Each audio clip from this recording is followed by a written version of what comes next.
So I am here with Adam Kaufman, who does multiple stuff within sports with DraftKings as well as iHeart Radio. And Adam, I want to start off with just kicking off and giving like a season preview for the Patriots. They're going and playing Miami for week one, a lot of new expectations, new quarterback, new offense. And after this team was 7-9 throughout last season, missed the playoffs for the first time since 2008. I was just wondering, from your opinion, looking at this team throughout training camp, what is really your expectation of the 2021 Patriots? Well, my expectation is they win double-digit games and they're a playoff team. I think you take a look at what they did in the offseason, from the record spending spree, $163 million spent in free agency, and obviously going out, getting defensive players back from opting out. Dante Hightower really being the biggest one, Brandon Bolden among other guys, Patrick Chung, though he retired, so obviously he's not technically back, just watching from afar like the two of us. But Hightower, a significant leader, a captain, and obviously, as you alluded to, going out and drafting a quarterback with their first round pick, who not only was that unprecedented for all the right reasons in the Bill Belichick time in New England, because it was Tom Brady for so long, but to take Mac Jones from Alabama, and not just that, make him the starter, which I know a lot of people are rightfully excited about. So I just think it's a totally transformed, different looking, much deeper team that really, winning 7 games last year. I mean, they won 7 with just about everything going wrong. I mean, that's a team that, even with the 7 wins and missing the playoffs last year, as you mentioned, they still could have won 8, 9, 10 games playing as poorly as they did. They just had, things went sideways, went the wrong way toward the end of some of those games, or like I said, a little bit of bad luck mixed in, whatever the case. I just think not a whole lot needs to necessarily break right per se for them to win 11, 12 games this year. And if they do that, they're at the very least, to me, a wild card team. And I think I don't know, they'll unseat the Bills, but I certainly think they'll challenge them. Yeah, it's definitely going to be interesting, kind of like you alluded to, with how much money they really spent this past offseason. It was $159.6 million, which set a NFL record. I don't know about you, but it was pretty difficult for me to keep up with all of them during free agency on Twitter, and being able to give my reaction to them and that sort of stuff. But I want to ask you sort of like, who do you think out of that free agency signings do you think is going to make the biggest impact? Well, I think you could look at both sides, right? You look at the defensive side of the ball. I think Matt Judon in particular is going to be a real significant addition to that defensive line. I'm hoping Jalen Mills plays a large role, especially because Stephon Gilmore, defensive player of the year a couple of years back, starting the year on the PUP list. So we're not going to see him for a little while. I do believe that they'll figure out the contract thing, that we will see him at some point. But, Mills, it means he needs to be a real contributor in that secondary. So I think Judon, though, is really the biggest one on the defensive side, maybe even overall for that matter. But on the offense, that's where a lot of the transition came in. I mean, they remade their receiving core. Of course, they still have Jacoby Myers, but they add Nelson Aguilar. They bring in Kendrick Bourne as well, and some other just peripheral players. But the biggest thing to me, it's the tight ends, Jonnu Smith and Hunter Henry. And this is a team that last year got next to no production from that position, period. Yes. I mean, like a couple hundred yards over the course of the entire year. And the year before wasn't a whole hell of a lot better, quite frankly, with Ben Watson there, who they had to kind of coax out of retirement. So my feeling is this offense is going to really filter through the tight ends. I think they're going to be your primary guys getting the targets.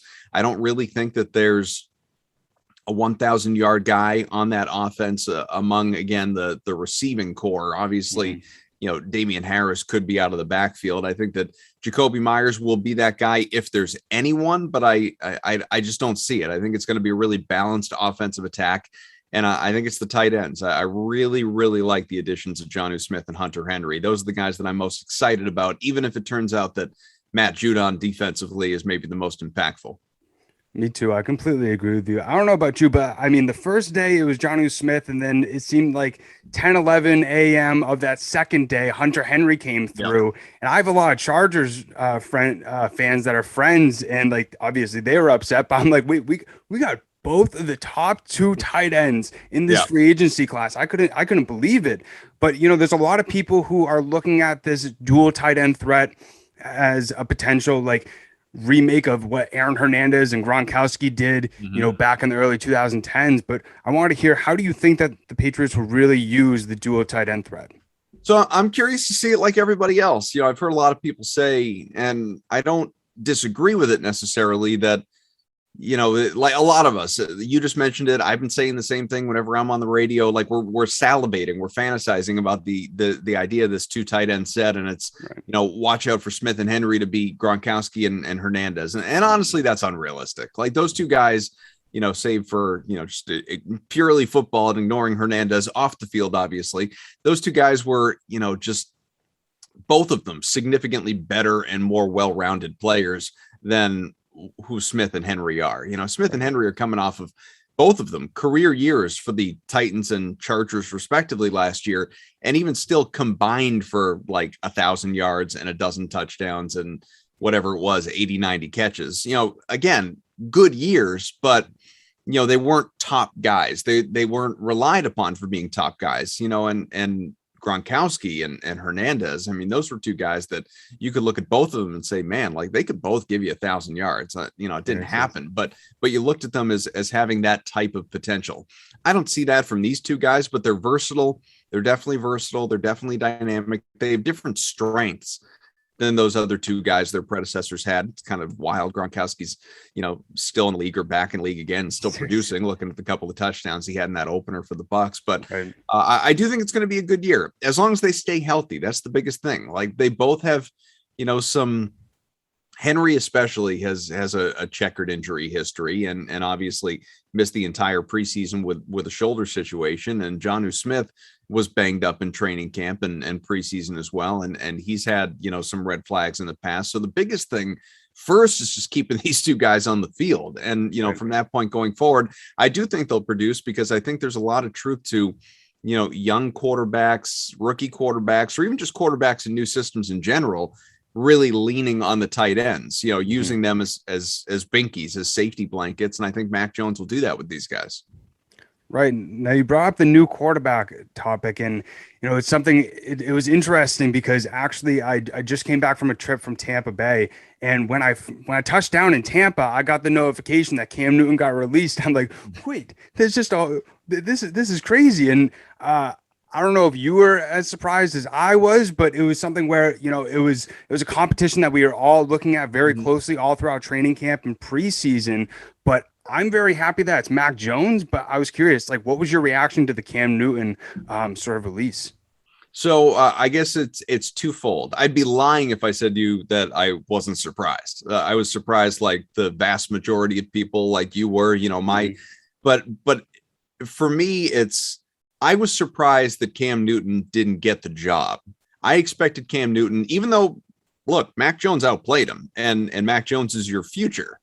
I just thought Bill Belichick being Bill Belichick, like the writing seemed to be on the wall to me, and I read it wrong. Not most people did, but I thought that ultimately Cam Newton was going to be the starter to begin the year, short leash. If it doesn't work out, goes to Mac Jones and Mhm. hopefully off and running from that point. But I really thought it was going to be Cam out of the gate.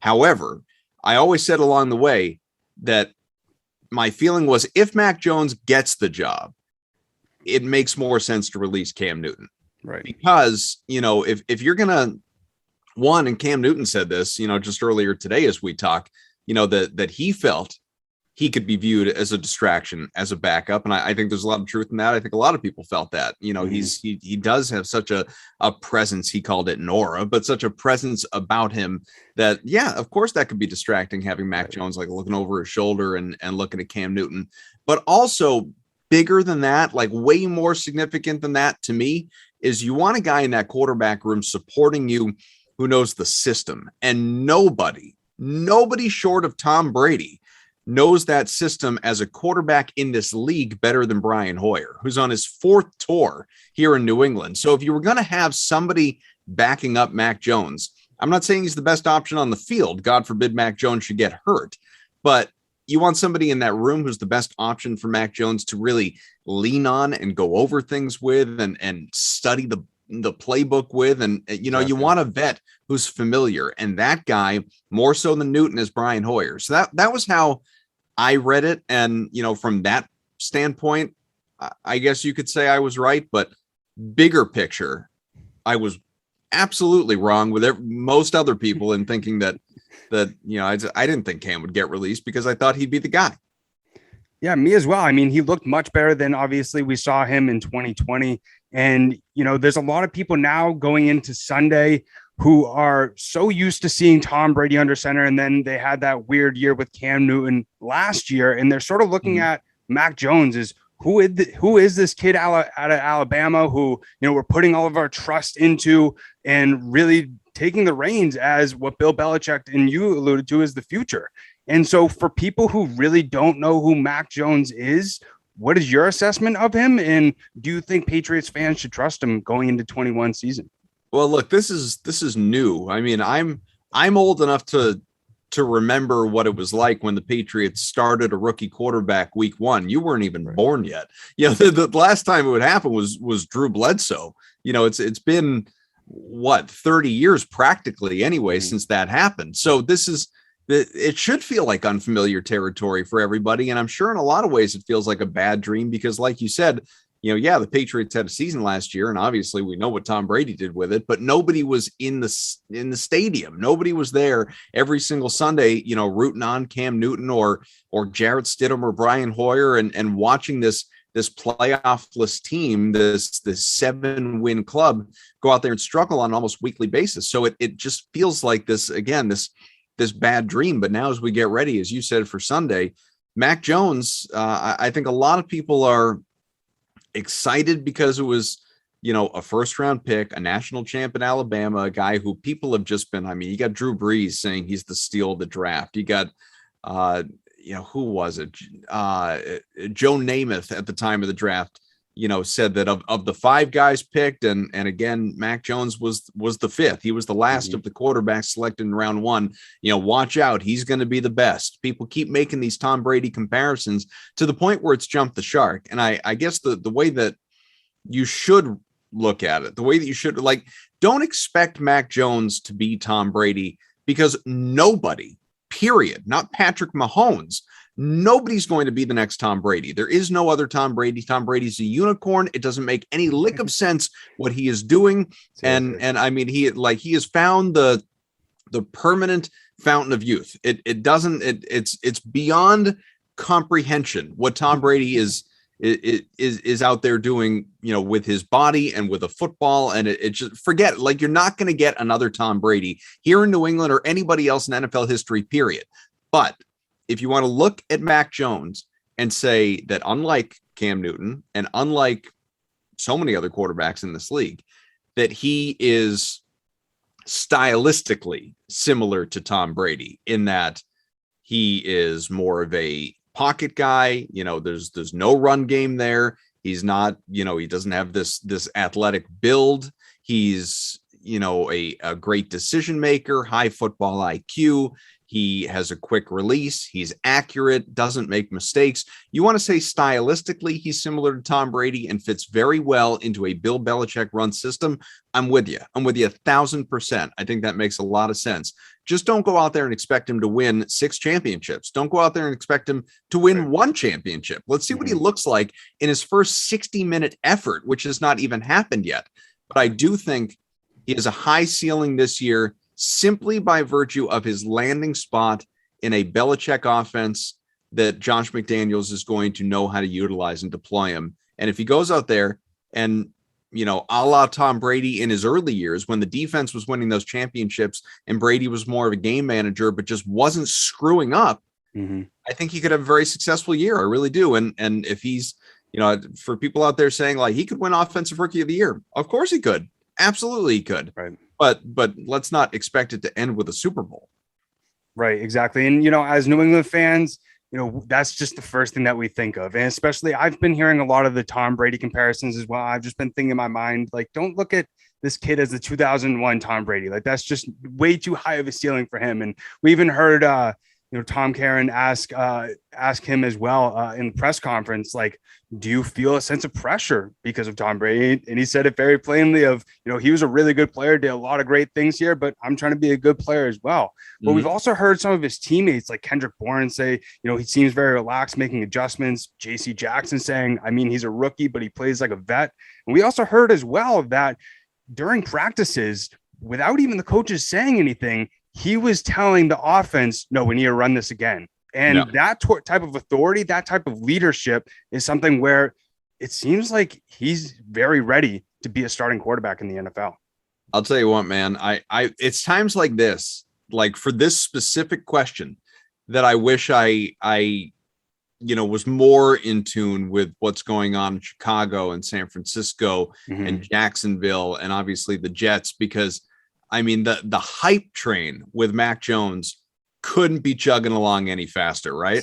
I mean, like everybody, short of Belichick, who doesn't give out praise to hardly anybody, but every teammate, analyst, vets, PFF, Pro Football Focus, all the metrics, people are riding, like they are invested. It's like everybody out there has a gambling ticket on Mac Jones, for a futures offensive, whatever it may be. Like it's insane. And I hope that he is the kind of guy that can block out the noises he's talked about and go one day at a time and just, not put any personal expectations on himself beyond just go out there and try and win games. And who cares what happens statistically? I just, as long as we get the W, that's all that matters. I hope that's his attitude, because it's true. Like everything that you just said is 1,000% true that everybody is saying about him publicly, loud. Right. And that's a tough thing to live up to, man, especially when you're just 23. Seriously. And like, that's like when I saw the question being asked to him about like Tom Brady, if there is any pressure, I'm like, that's already a given. But I thought what he said was funny is, I'm trying to be good as well. Yeah. But right. No, it's a great comment. I mean, even like, exactly. Did you catch Devin McCourty's comment, when they were asking him about, I don't remember the exact question, but it was something like, do you ever talk to Mac Jones about Tom Brady? And Devin, to his credit, said something to the effect of, I mean, if it comes up in conversation, I might answer a question or something, but like, I'm pretty sure he knows Tom Brady played here too, like this isn't some big surprise. So yeah, I'm sure that he, like the rest of us, is just itching to get to Sunday and start this game. And, it's hopefully a relatively soft start with Miami, a team that, again, is respected and it's got a good defense. I think the offense is all right. I think Tua's all right, but it's a team that a lot of people seem to expect to be kind of neck and neck with the Pats in the East. And so it's, it's not like they're starting off with Kansas City or God forbid Tampa Bay or even Buffalo, or, I think you're starting at home, a Sunday afternoon. Not a ton of people are going to be watching outside this region, and let's just see what happens. And like you said, the hype train couldn't be chugging faster, because his jersey's sold out like the first day that he was named the starter, and I already know I'm going to see he's got the second best selling jersey in the entire league. Oh my gosh! Now that just shows how strong the fandom is in Boston. And then also, like I can already imagine on Sunday, if he just throws one pick, oh boy, we made a mistake. Like it's over. Like the season's over. It just better not be on the first series, right? Yeah, seriously. Exactly. But you brought up going into this Dolphins game, and I got to mention, I think it's really funny with the whole Tua stuff, because, Tua came in out of Alabama, like tank for Tua. And then like after his first year, people are making excuses for him. Oh, he was injured, COVID, he's a lefty quarterback. All right. Well, where's all the hype? Like, let's be honest here. But, going into that game, also Kyle Vanoy is also going to be on the other side of that defense. And, he knows their offense and their inner workings a little bit as well, since he was there last year. But what are you sort of expecting going into that Sunday game? And really, what is your prediction for like a score? Do you think it's going to be a high scoring game, or do you think it could be close? Well, I want to say the over under from the odds makers are in the neighborhood of 43, 44 points right now. And I think that's about right. I think it's going to be a lower scoring game, especially when you're looking at those two offenses. You know, I think a lot of people have high expectations because of the spending spree of what the Pats offense could be. But, you know, how in sync is it going to be in week one? You know, is Nelson Aguilar even going to be out there? I didn't see the final injury report today, but obviously you know, he missed multiple practices this week. So they're kind of banged up to start. Hunter Henry, even if he is out there, isn't 100%. You know, might be the case for Jonnu Smith as well. So I think it would be really surprising to me if this was a game that was like, you know, 35-28. I don't think that's the likelihood. I think it's probably a game that's, you know, one team's in the 20s, the other's in the teens. It's going to hit the under. And I think, I do think it'll be a Patriots win. I do. I think they'll rally behind having fans back in the stadium. I think their defense, we saw it across 3 preseason games, is going to be really, really good. I don't think much of that Miami offense. I just don't. And, you know, I think it'll be competitive. I don't think either team is going to win in a rout. Yeah, I completely agree with you. It's going to be really interesting to see, you know, also how that defense comes out. Like you brought up, a lot of guys coming back from COVID. Hopefully we can see a Patriots defense like we saw 2 years ago where, you know, they were like top 10, top 5, one of the best in the league. And, you know, hopefully people aren't too hard on Mac after this first start. Yeah, well, hopefully it goes well and it can be just nothing but more praise. Exactly. Really appreciate you taking the time, Adam, and go Pats. Happy to do it. Good luck.